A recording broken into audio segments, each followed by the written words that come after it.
Hello, this is Jyoti Saxena, and the name of my channel is Biotech Medicine. Today's video is on soil virome. So let's first see what is virome. This term is associated with the viruses. It is similar to the microbiome term. If you know what the microbiome is, it's the collection of all the microorganisms in a particular habitat. And when we say microorganisms, all the microorganisms like fungi, bacteria, viruses, everything is included. So that is a broader term, but when we talk about the virome, this is just about the viruses. So the entire collection of the viruses found in a particular ecosystem or in a particular environment or in organism. The organism may be the human being or the animals. So that collection, the entire collection is known as virome. It includes both known and unidentified viruses. That means known and unknown. All the viruses are included in it. And there are many unknown viruses in the soil. So these are unidentified. We do not know about them yet. We do not know anything about their host. We don't have any name for these viruses. So even these are also included when we talk about the virome. And it also includes all the genetic material, DNA, RNA, because when we identify or when we try to see the unknown viruses, we only pick up the genetic material, that is DNA and RNA. So that's why the genetic material is also included in it. And virus-like particles, if you do not know about the virus-like particles, these are the viruses, or these are the particles which mimic like viruses, but they do not have genetic material, but they are non-infectious. These viruses, they infect bacteria, archaea, plants, animals, humans, all kind of organisms they can infect. And this virome is considered as a vital part of the human body. In human body, there are many viruses present, and they have very complex interactions.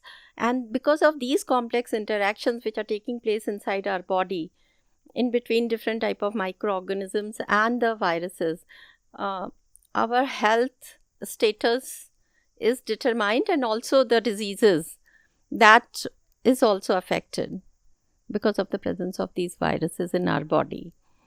And viruses are found throughout the human body, that include the gut, skin, blood. It's not that only they are present in one or two organs, they are present all over. And if you have to sample the viruses from our body, then any body fluid can be taken, for example, blood or the urine. Those samples which are easily available, that can be taken. Approximately 10 to the power 13 viral particles are present per individual. Imagine, this is such a big number. 10 trillion viral particles are present in one single adult, which is far more than the number of people in the world. Total, if we consider the total population, it is even more. So that many viruses are present. Now we should talk about the soil virome. Soil is considered as the reservoir for the microorganisms. Not only it is the reservoir for fungi and bacteria, but it is also the reservoir for the viruses. Many viruses are present in the soil. In fact, the diversity of the virus is more than other microorganisms. For example, bacteria and fungi. Viruses are more in number in soil. And when we say soil virome, you can say it is the complete collection of viruses and viral genetic material present in soil ecosystem, because here we are talking about the soil virome. So only those viruses which are present in soil ecosystem, those are considered as soil virome. As we just talked about, there is huge unexplored genetic treasure which is present in the soil. So many viruses and even other microorganisms are there which are unknown to us. They have not been identified as yet. So the genetic material is present there. Whenever we have to study them, we just take out the genetic material. Those methods are available to us. So this is known as viral dark matter. When we talk about only viruses, then this is known as viral dark matter. And this is something, unbelievable, that 90 to 95% of the soil viruses, they can't be matched to any known database. That means whatever database available to us, or those viruses which are already identified, they are just 5 to 10%, and 90 to 95% soil viruses are, unknown to us, and they can't be matched to any known databases. Virome also includes the prophages. Now, if you know what is the prophage, it is the genetic material in integrated form, because these viruses, they live in the host, they multiply there, and many times the viral genetic material is integrated. So, in integrated form of genetic material is also considered here, and this is known as prophage. And 10 to the power 7 to 10 to the power 9 viral particles are present per gram of soil. See here, you see the unit per gram. 1 gram of soil is so little, and here you see 10 to the power 7 to 10 to the power 9 virus particles are present here in just 1 gram of soil. So you can understand the diversity, the number of the viruses which are present in the soil. Huge number. Now let's see how many types of viruses are present in the soil. The first one is the bacteriophages. Bacteriophages are those viruses which can attack bacteria. So these are the most abundant ones. If we see different type of viruses, these are the ones which are most abundant. Then archaeal viruses are there. These are the ones which attack only archaea. Archaea are, something similar to bacteria, but not exactly same. They do not have peptidoglycan cell wall, and generally these archaeal bacteria are considered that they came earlier than the bacterial strains, and they are mostly present in extreme soil. So that's why these viruses are also present in extreme soil, but not always. They are present in normal soils also. Fungal viruses which attack fungi.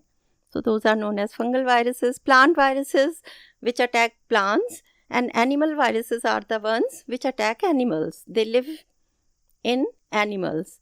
Now these plant viruses and animal viruses both are present in soil also. And how do they come to the soil? Because plants die, and in the form of residue they are present in the soil. So that's how the viruses also come there in the soil. And the same is for animals also. In fecal contamination also, the viruses are present in the soil, and also when the animals die, then also these viruses go to the soil. So that's how all these type of viruses are present in soil.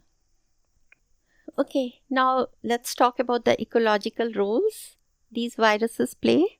The first one is the microbial population control. As I already discussed, that there are bacterial viruses, or the bacteriophages, which attack bacteria.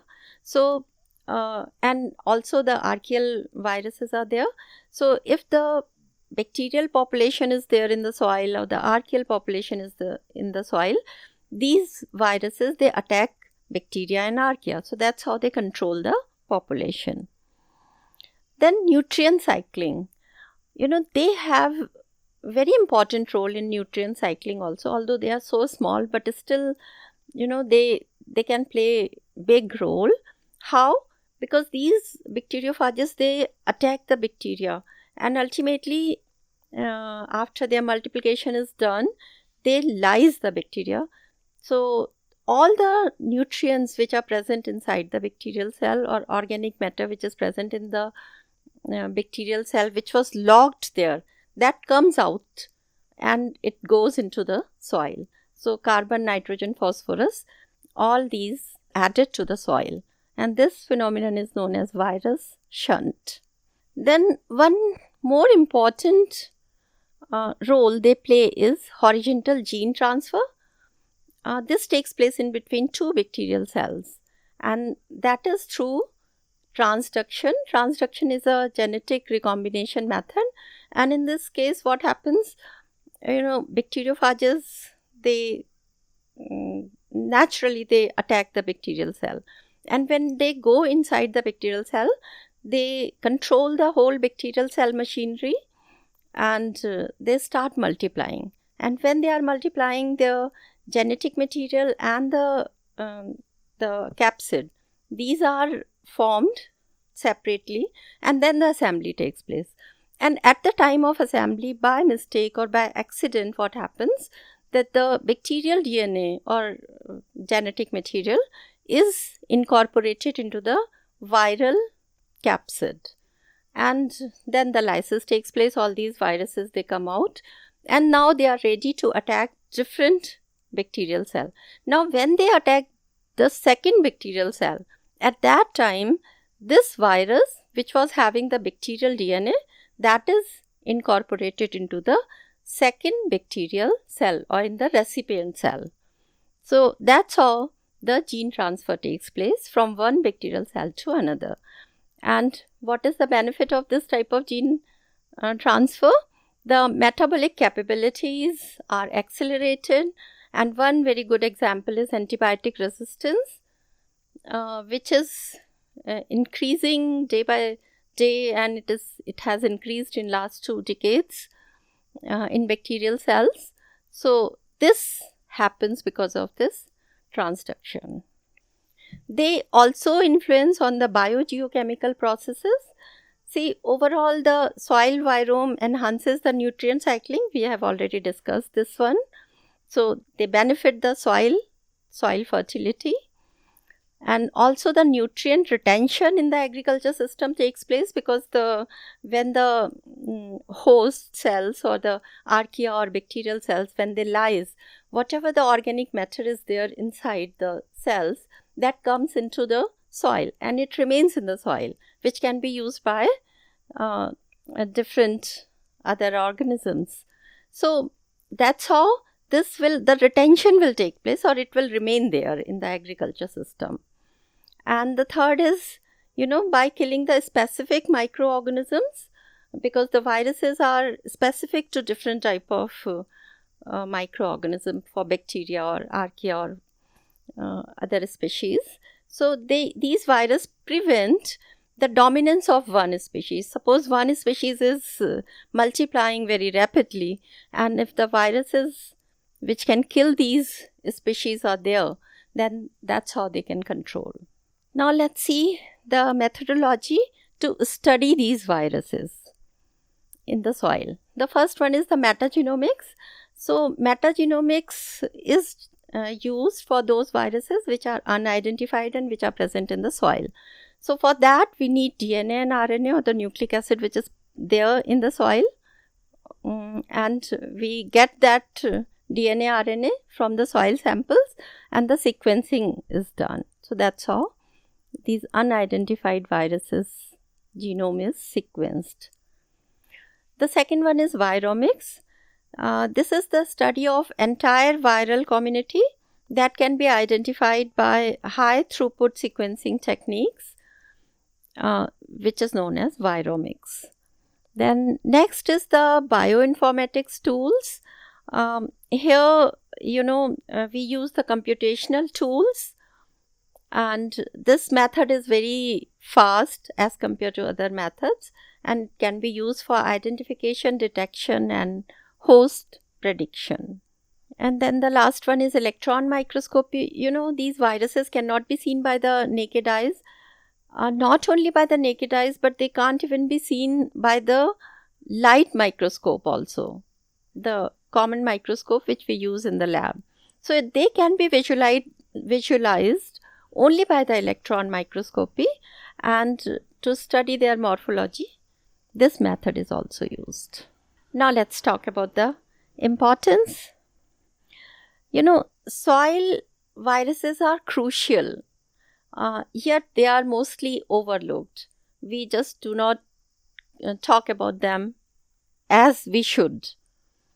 Let's see the importance. Understanding the soil virome helps in predicting the ecosystem resilience and responses to environmental changes.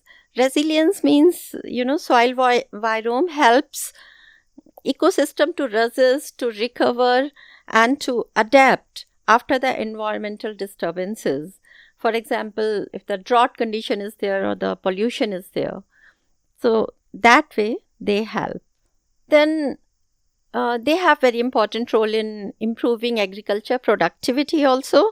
Mostly we think that the viruses are harmful, but it's not true. Many of these viruses are quite beneficial also.